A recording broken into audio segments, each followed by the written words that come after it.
good afternoon, good night, wherever you may be in the world. Thank you for joining me for another edition of the Truth Conductor Show.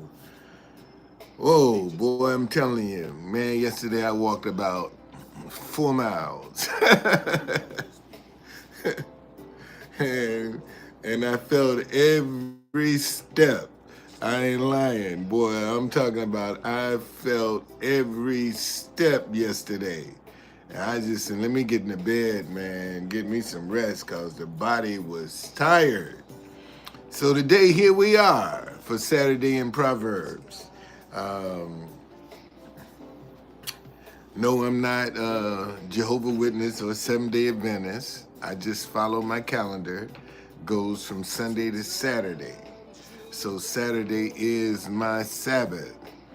And the reason I like Proverbs is because Proverbs has a chapter for every day of the month. There are 31 chapters in Proverbs.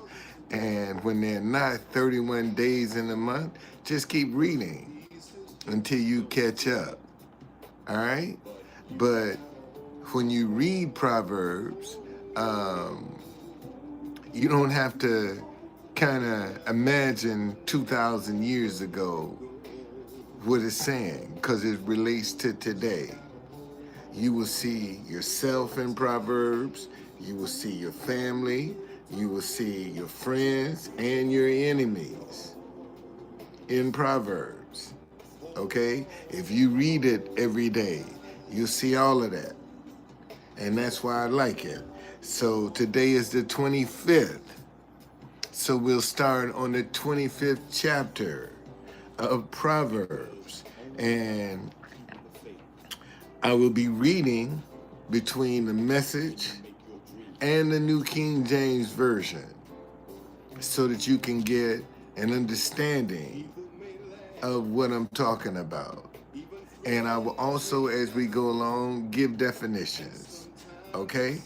Let's pray and get into the word. Father, thank you for another day to gather around your word. Father, speak through my mind, speak through my heart, and speak through my lips that I may precisely articulate this word to pierce the hearts and the hearing and the vision of your children so that we may live the righteous lifestyle that you have ordained for us to live.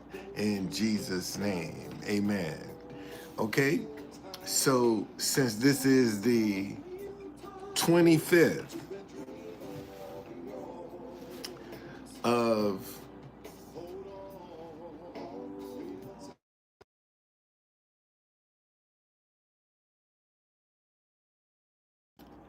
of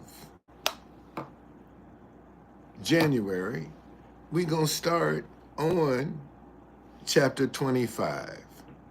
Okay? Um,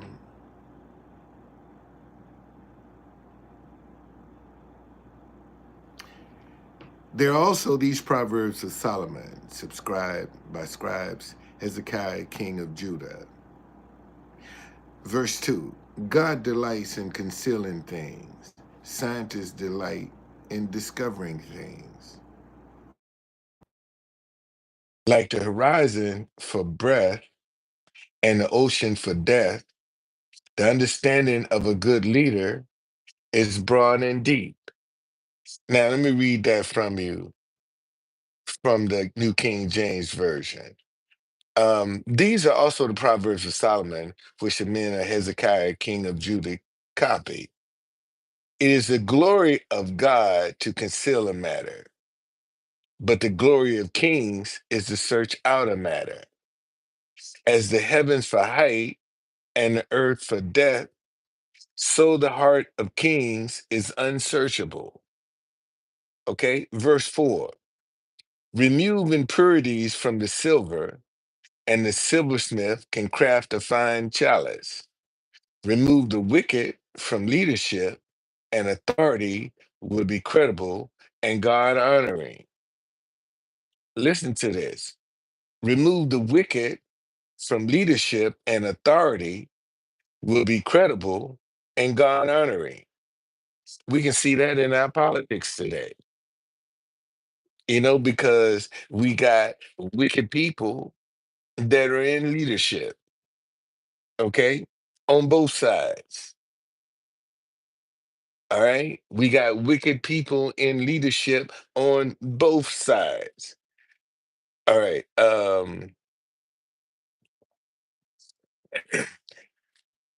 Don't work yourself into the spotlight. Don't push your way into the place of prominence. It is better to be promoted to a place of honor than face humiliation by being demoted. Let me say that again. And you can look at some of the nominations, confirmations that we got going on. Here it is right here. Don't work yourself into the spotlight. Don't push your way into the place of prominence. It's better to be promoted to a place of honor than face humiliation by being demoted. Now, this is what it says in the New King James Version. Do not exalt yourself in the presence of the king, and do not stand in the place of the great. For it's better that he say to you, come up here, than that you should be put lower in the presence of the prince whom your eyes have seen. And right now, you got a lot of people that are trying to put themselves in position that they're not qualified for. And this is what this is talking about. Okay? Don't try to put yourself in a position you're not qualified for. Verse 8, don't jump to conclusion. There may be a perfectly good explanation for what you saw. And in the New King James Version, it says, do not go hastily to court.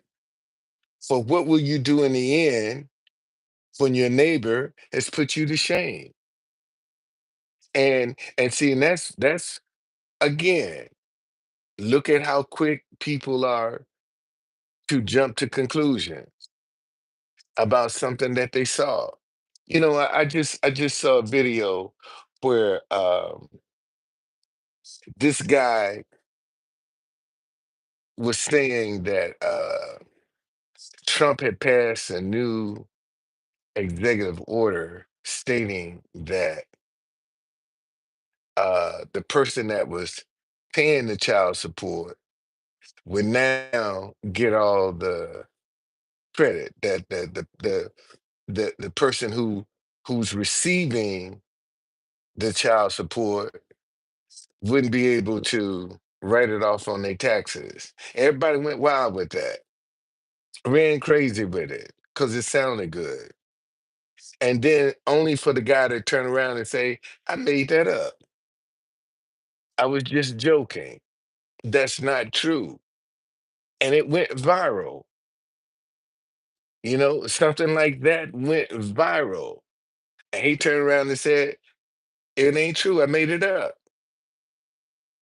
Yeah, thank you for the attention.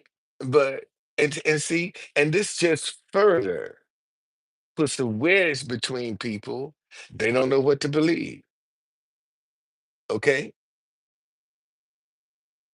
Verse 9. In the heat of an argument, don't betray confidences. Word is sure to get around, and no one will trust you. Okay? Yeah, they are. Yeah, they are. I hope they stay free. I hope they stay free. Um, and in the Message Bible, it says, debate your case with your neighbor and do not disclose the secret to another. Least he who hears it expose your shame and your reputation be ruined. Okay? Verse 11, the right word at the right time is like a custom made piece of jewelry, and a wise friend timely reprimand is like a gold ring slipped onto your finger. Okay? Listen, the right word at the right time is like a custom made piece of jewelry. And a wise friend timely reprimand is like a gold ring slipped on your finger. Now, in the New King James Version, it says, a word fitly spoken is like apples of gold in a setting of silver, like an earring of gold and an ornament of fine gold is a wise rebuker to an obedient ear. And see, you can't correct everybody. You can't reprimand everybody because some people will take that as an offense. They get offended because they are stuck in their truth. Okay? Verse 13. Reliable friends who do what they say are like cold drinks in sweltering heat, refreshing. Listen, reliable friends who do what they say are like cold drinks in sweltering heat, refreshing. That's somebody that's saying what they mean and mean what they say. That's what they're talking about. A person that say what they mean and mean what they say. Verse 14, like billowing clouds that bring no rain is the person who talks big but never produces. Listen, like billowing clouds that bring no rain is the person who talks big but never produces. And I'm sure you've seen those very same people in your life talk a good game, but they can't walk it. See, they can hold somebody else to a standard that they can't even walk, and got the nerve to judge people by something that they can't even do. Okay? Verse 15. Patient persistence pierces through indifference. Gentle speech breaks down rigid defenses. This is what it says in the New King James Version. By long forbearance, a ruler is persuaded, and a gentle tongue breaks a bone. See, when you got long for matter of fact, let's look up that word forbearance.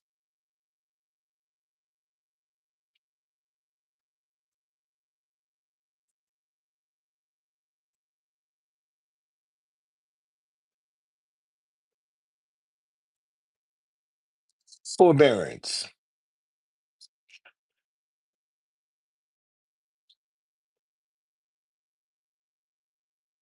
Um, Let me see here.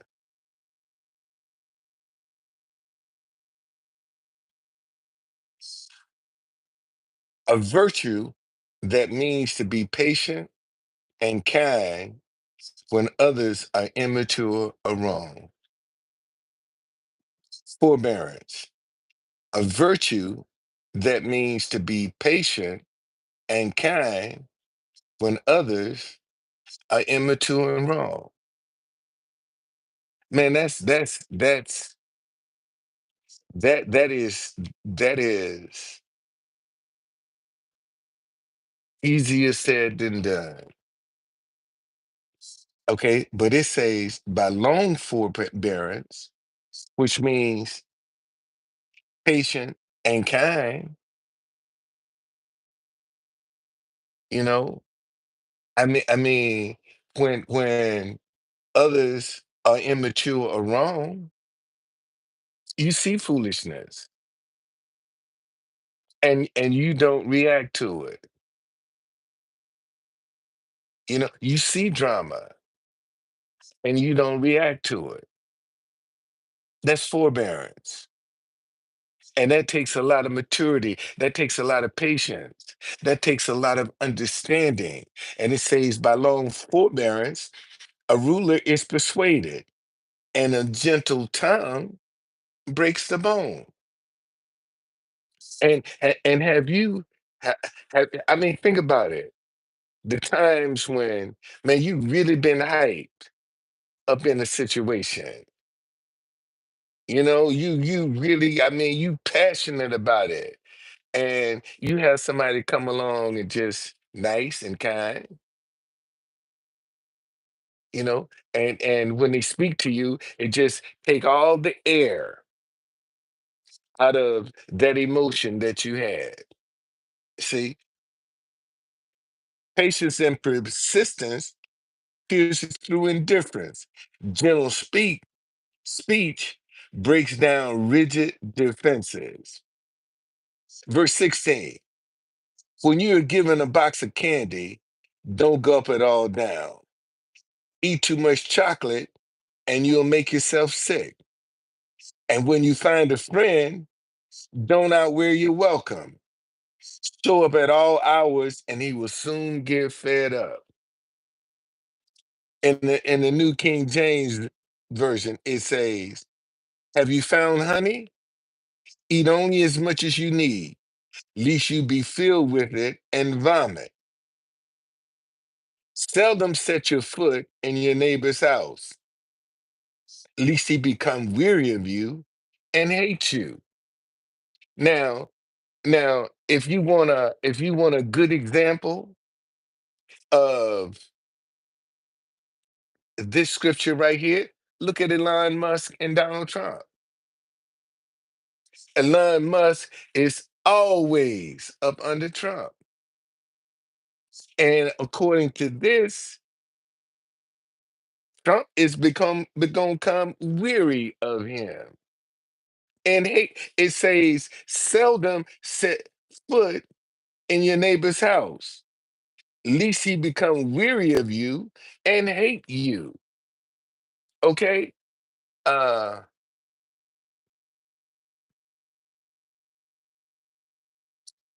uh Gina,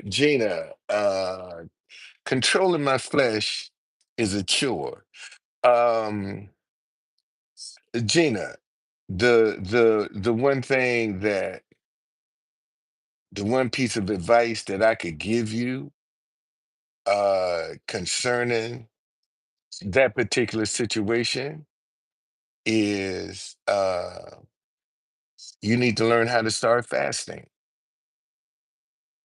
you know?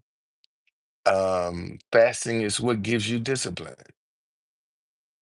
So I would say to you, uh, start fasting, man. You'll see a difference. Cause see,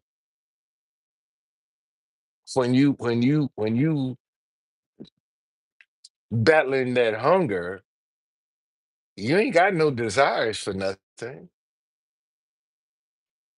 because you trying to deal with that hunger, that headache. Because when you start fasting, man, your body is gonna start detoxing. And when it starts detoxing, man, you're gonna get headaches, you're gonna be irritable until your body starts adjusting. And then it won't bother you. But when you first start man, you're gonna be irritable as all out. You ain't got time to be entertaining your flesh when you're fasting. So that would be my suggestion to you to start fasting, you know, and go from just try if just say, okay, my body's not used to this. I'm gonna do uh, a 5 hour fast. Whatever 5 hours you want to pick, start to get used to. I ain't eating, I ain't drinking nothing for 5 hours. And once you adapt to that, just start increasing your hours. And then you'll find that you can go days. Once you see, and so many people try to just jump into this and they shock their body. instead of gradually get adapting their body to it. They just want to jump into it, man. I'm gonna do a 24-hour fast, and your body ain't used to that, and you can put it in shock. And I'm just saying, ease yourself into this, and you'll find that a lot of the things that you're struggling with won't be so difficult. Okay. Um, Matter of fact, let me read the scripture to you. Let me read the scripture to you. Um,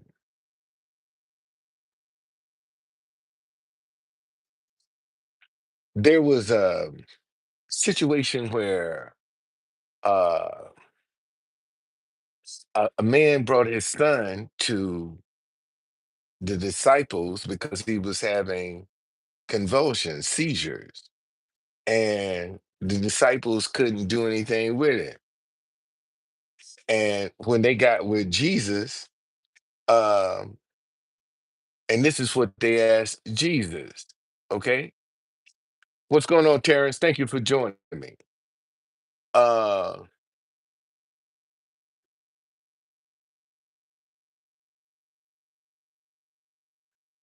yeah, start small. Start small. See, because see, when you start big at something and it don't work, it's just gonna further all the enemy gonna do is say, see, that stuff don't work. Why you was crazy for trying that in the beginning? Because you bit off too much. You bit off too much. Start small, man. Start small and work your way up. That's all you got to do. Start small. You ain't got to jump out here and say, okay, I'm gonna do an 8, 12 hour fast, 24-hour fast, knowing full well that's gonna be a struggle. And once you fall, see now disappointment gonna set in, second guessing gonna set in, doubt gonna set in. That's how the enemy trick us. But listen, then the disciple, this is Matthew chapter 17, verse 19. Then the disciples came to Jesus privately and said, why could we not cast it out? Jesus said to them, because of your unbelief, for surely I say to you, if you have faith of a mustard seed, you will say to this mountain, move from here to there, and it would move, and nothing will be impossible for you. However, this kind does not go out except by prayer and fasting. Okay? Prayer and fasting. And that's what a lot of people, Christians, don't fast and pray. They don't do it. You see? And some of them pretend to be on a fast and they just fooling themselves. Okay, verse 18. Anyone who tells lies against his neighbors in court or on the street is a loose cannon. All right? Anyone who tell lies against the neighbors in court or on the street is a loose cannon. Okay? In the New King James Version, it says, a man who bears false witness against his neighbor is like a club, a sword, and a sharp arrow. Okay? So remember, I told you when you start getting into Proverbs, okay, it's going to show you yourself, your family, your friends, and your enemies. You will see all of them. Okay? Verse 19. Trusting a double crosser when you're in trouble is like biting down on an obsessed tooth. Man, you ever had a bad tooth in your mouth? and bit down on it, boy, you talking about something painful. You listen, trusting a double crosser when you're in trouble. A double crosser is a liar. Okay? All right? Man, um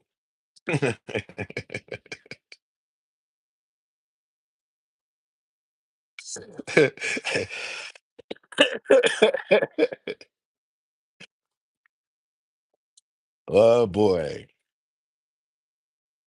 Trusting in a double crosser when you're in trouble is like biting down on an abscess tooth. It says in the New King James Version, confidence in an unfaithful man in time of trouble is like a bad tooth and a foot out of joint. When you trust in somebody that you know can't keep their word, okay? Good morning, Morgan. How you doing? Thank you for joining me. All right. Verse 20: singing light songs to the heavy-hearted is like pouring salt in their wounds. Listen to this: singing light songs to the heavy-hearted is like pouring salt into their wounds.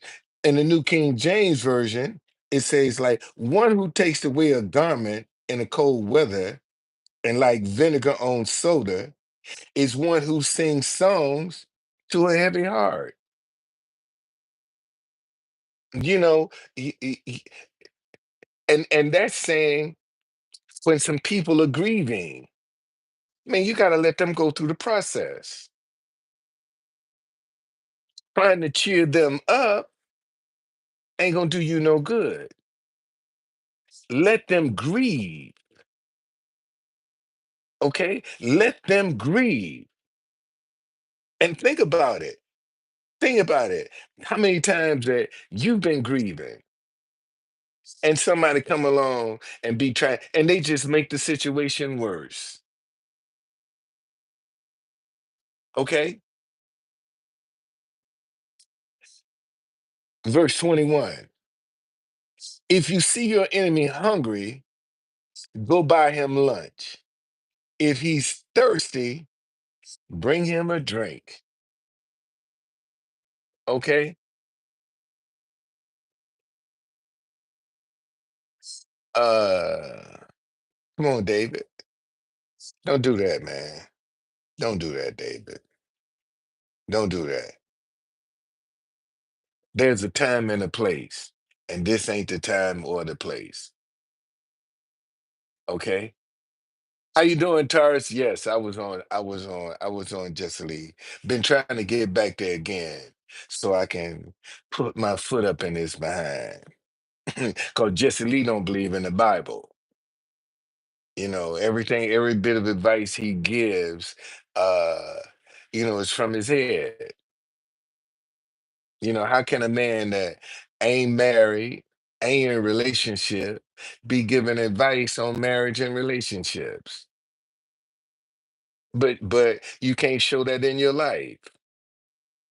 And people follow that. They believe that. They send him money for that. If somebody's going to give you some advice, they should be able to show you the same thing they're talking about in their life. Why are you paying for them to tell you about what somebody else's life? You can go look that up yourself. Okay?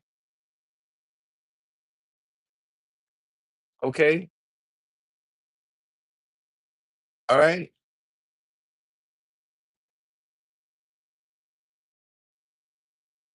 How you doing? But in the New King James Version, it says, if your enemy is hungry, give him bread to eat. And if he's thirsty, give him water to drink. Man, when and see, That is maturity. When you see your enemy hungry, to have some compassion on that person. But if you do those things, listen to what you do, okay? Your generosity will surprise him with goodness, and God will look after you, okay? Over in the New King James Version, it says, "For so you will heap coals of fire on his head, and the Lord will see." It ain't, man. You want to talk about sending a person on a mind trip that has been nasty to you, then lied on you, then slandered you, and then find themselves in need, and you're the one that comes to their aid. Do you know how God be working on their mind? Do you know mentally what you are subject? He says, like, it's like, for you will heap coals of fire on his head, and God will reward you. Okay? Wait a minute. No, no, see, Morgan, listen, Morgan. If your enemy, we ain't talking about just anybody. If your enemy, we talking about your enemy, somebody that don't like you, somebody that has slandered or demonized you. This is who we talking about. We ain't talking about no average person that you walk up on the street. This is your enemy that you're being kind to. That has hurt you or wronged you. This is your enemy. Okay? All right? We talking about your enemy now. Instead of wishing them bad, God is saying, man, help them. Be kind to them, and he will reward you, okay, for having compassion on your enemy. Yes, it will. Yes, it will. Then, man, cause see, now they got to deal with their guilt. That's what they gonna do. When you are nice to your enemies, when you're kind to your enemies, now they got to deal with all of the stuff that they've been, all of the wrong opinions. Oh, man, I mean, wow, I was wrong. And see, you don't know how God, see, this is what I be trying to show people. Man, you don't know how God magnifies stuff in people's mind. Okay, there's a story in the Bible where these lepers were outside the camp, and they said, if we stay here, we gonna die. If we go to the camp, we gonna die. And they start walking toward the camp, and God magnified their footsteps so that it sounded to the people in the camp like they were being overrun by an army, and they just fled and left everything out of fear. Because that's the way God magnified their footsteps. And when they got there, they said, wow, everybody gone. But look at all of this stuff they left behind. Only God can do that, man. And when you're kind to to a person that has talked about you, that has lied on you, that has cheated you, man, God is working on their mind. Let God work on them. All you got to do is be kind. That's all you got to do, and God will do the rest. Okay? Verse 23. A north wind brings stormy weather, and a gossipy tongue stormy looks. See, there we go. Listen,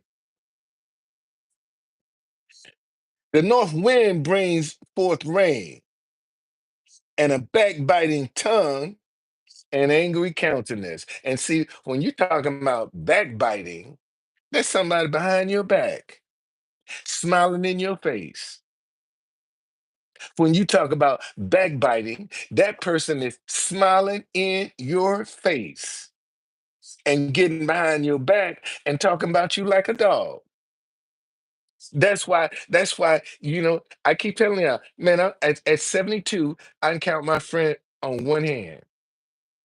At 72, I can count my friends on one hand at 72. Now I got a whole bunch of acquaintances. Okay. I'm acquainted with a lot of people, but my friends, one hand. Okay. Verse 24. Uh, Better to live alone in a tumble down shack than share a mansion with a nagging spouse. Listen, better to live alone in a tumble down shack than to share a mansion with a nagging spouse. But in the New King James Version, it says it's better to dwell in a corner of a rooftop than in a house shared with a contentious woman. What is a content? Let's look up that word contentious, because I don't want to assume that you know what it means, and I don't have a problem giving definition.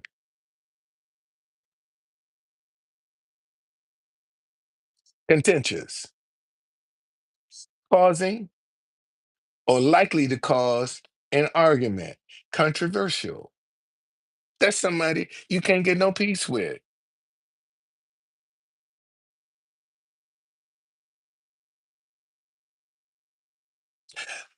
Gina says, I've helped one who lied and backstabbed me, but it seems to have just caused resentment and more bitterness in their heart. Uh, Maybe Gina is you did it with a motive. Maybe that's why. Maybe you didn't do it out of the pureness of your heart. I'm just, I'm just saying, because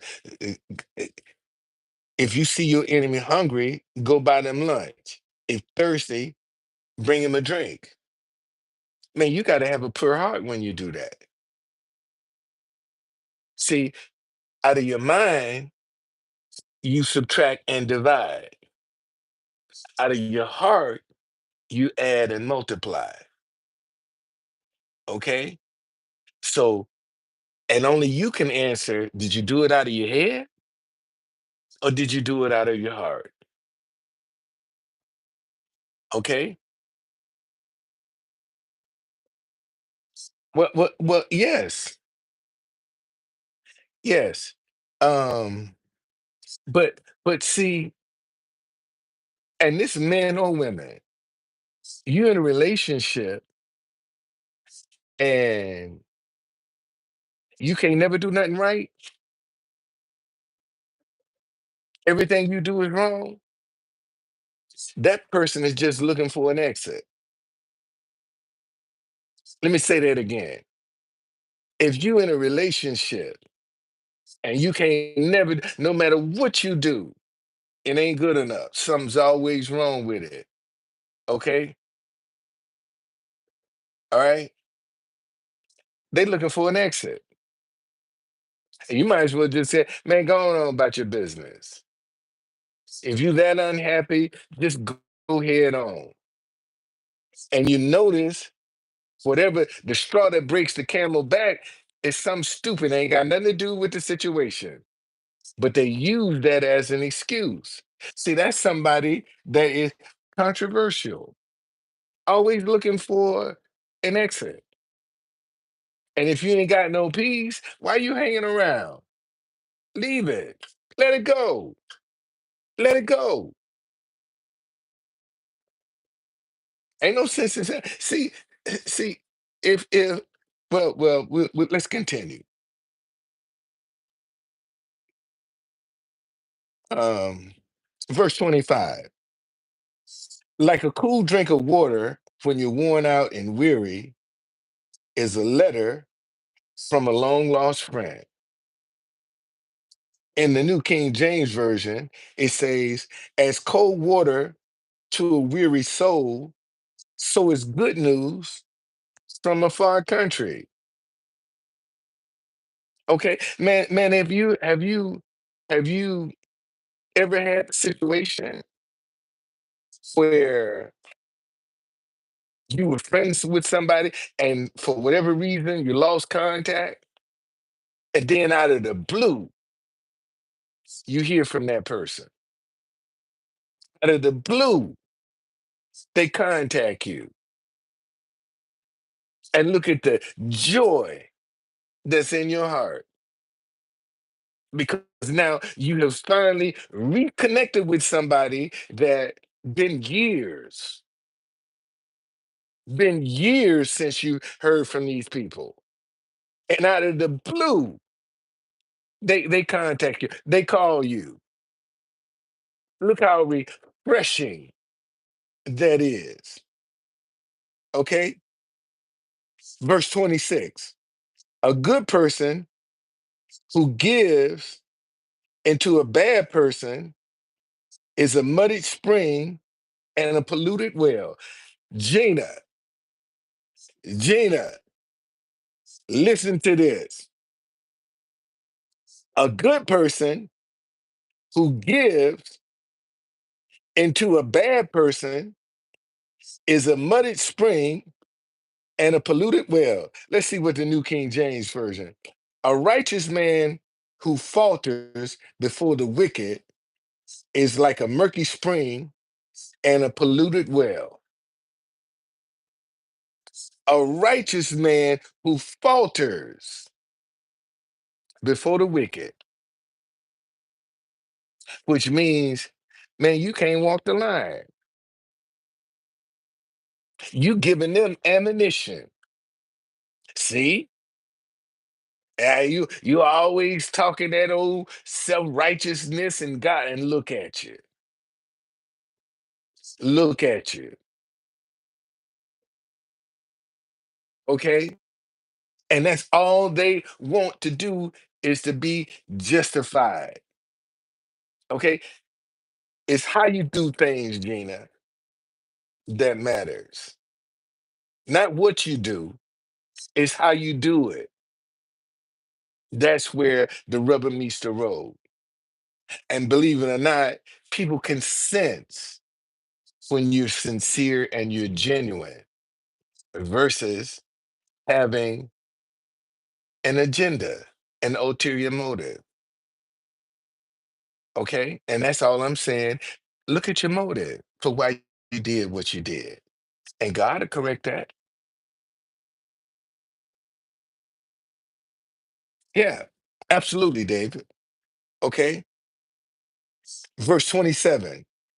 It's not smart stuff.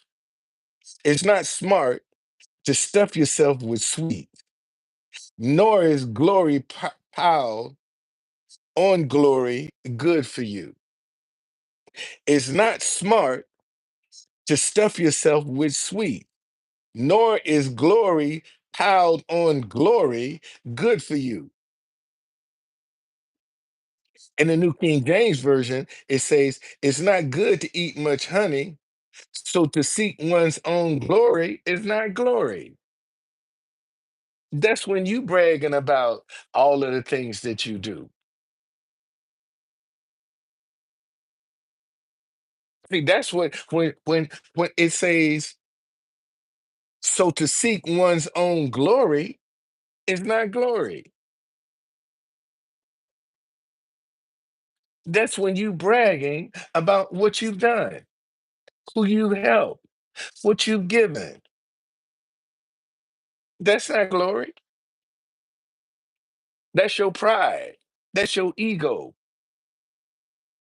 See, that's you placing yourself as important. Verse 28. A person without self-control is like a house with the doors and windows knocked out. Let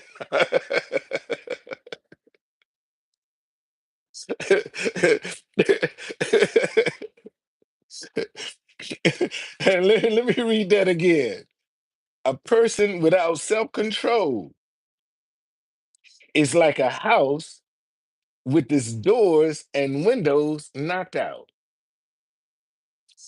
The New King James Version say, whoever has no rule over his own spirit is like a city broken down without walls. And see, you cannot blame somebody else because you can't control yourself. See, this is the person, is always somebody else's fault. Okay? A person without self-control, whatever you do is somebody else's fault. It's always somebody else's fault. And how many people that you done seen in your lifetime that are victims? They're always a victim. It's always somebody else's fault. And whatever they do is because somebody else provoked them. And this is the person, listen, a person who has no rule over his own spirit is like a city broken down without walls.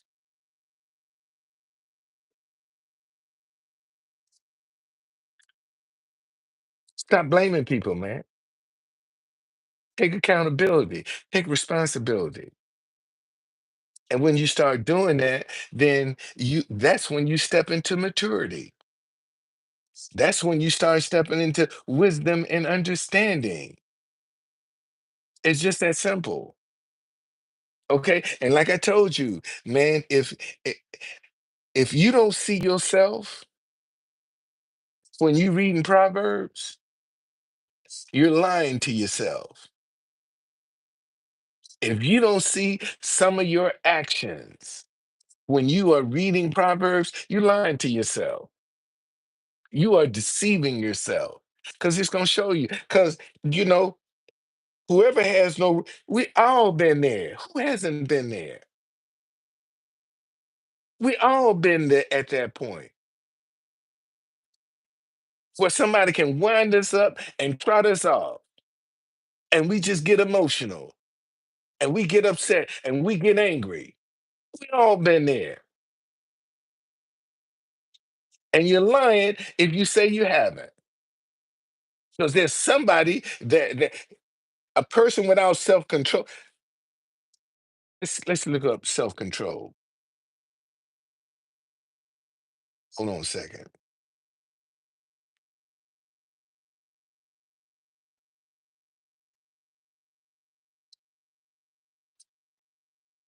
Self-control, the ability to control oneself, in particular, one's emotions and desires, or the expressions of them in one's behavior, especially in difficult situations. We all been there, man. We all then reacted to some situations that, you know, see when they say hindsight is 2020. Good morning, Tim. How you doing? Thank you for joining me. You know when they say hindsight is 2020, okay? You know why hindsight is 2020? because you went through it and you can look back at it. But if you don't go through it, see, you ain't gonna never get that 2020 experience. See, hindsight is only 2020. Man, when you go through some stuff and you come out on the other end and you look back at it and say, man, I should have did that differently. See, when you in the midst of it, you ain't got that 2020 experience. You have to come out on the other side to get that to look back at it and see, and that's what they call experience. When you go through some stuff and you look back on it, you learn from your experience. You see, man, I should have did this. But and here's the crazy part. You can't change that experience. You can only learn from it. See, when they say hindsight is 2020, you can't change that. Whatever you done went through in your life, you can't change it. But what you have gone through in your life can prepare you for your future if you learn your lesson. See, that says ain't nothing you can do with the past, but the past can help you with your future if you learn from what you did in the past. Then you'll know going forward. Now, I don't need to do that. I don't need to act this way. I don't need to trust this kind of a person. Why? Because you learned from your 2020 experience. And most folk, see, that's how they hurt themselves because they don't want to go through nothing. And if you don't want to go through nothing, you ain't gonna learn nothing. And if you scared to go through some things, and that's how you learn. Okay, because the Bible said a good man falls 7 times and get back up again. Okay, and most folk don't want to fall. And if you don't want to fall, you don't want to learn. You stuck in your complacency. And all you're gonna be able to do is complain because you don't want to step out on your faith. You don't want to do it. You're scared. Okay, that's the end of Proverbs 25. Man, I hope y'all got something out of it. I just again, you know, I just be trying to share with people, okay? And from some of the stuff that in my 72 years that I've experienced, I've made a lot of wrong decisions in my life, but those wrong decisions didn't destroy me.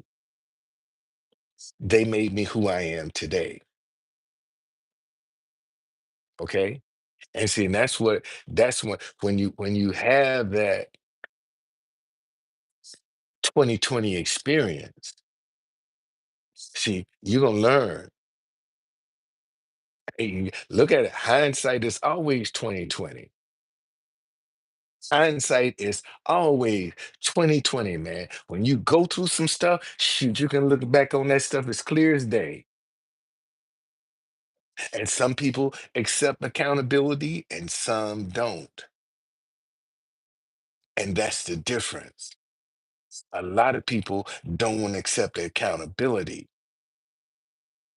and responsibility of their actions because it's easier to blame somebody else. It's easier to put the burden on somebody else. That's the easy way out. And most folk take the easy way out because they don't want to hold themselves accountable. And when you start holding yourself accountable, ain't no blaming. The blame game don't work. When you holding yourself accountable, I see, and that's when you have to seriously look at yourself and be transparent. You don't think you don't know when you lying to yourself? You know when you lying to yourself. You know it. That's why it's so easy to lie to somebody else, because you don't mind lying to yourself. And you know you're lying. Oh, I ain't gonna do that no more. You know you're lying. Oh, I'm gonna hit it just one more time. This the last time. And you know you're lying. Might be the last time for a month, 2 months, 3 months. But then that fourth month, you're gonna do it again. Oh, this is the last time. And you're lying. You said that. What about you said that 10 times ago? And the last time never comes. Last time never comes. And you got the nerve to be praying to God. And you can't keep your word to yourself. So if you can't keep your word to yourself, imagine what you're doing to God. You surely can't keep your word to God if you lying to yourself, because God is in you. Because he made you. Okay. Just as much of my mama is in me as my father. Because I came out of both of them. Your parents are in you, whether you want to accept it or not. Because that's where you came from. Your parents. Some people look like they mama, some people look like they daddy. Because they both are in them. See, but it's up to you whether you're gonna break the cycle or not. It has to stop you. If you gonna break something, man, that has to stop with you. If you're gonna break it, that has to stop with you. You can't depend on your sister, that has to stop with you. You got to stop that habit. If your parents were alcoholics and you want, man, that has to stop with you. You breaking the cycle for your children. So they can say, man, I ain't never seen my mama and my daddy drunk. But you don't have that testimony. But you can give that testimony to your children or your grandchildren, because it stops with you. It stops with you when you want to break something. All right? Man, I hope y'all got some out of it. Be blessed. Have a great day.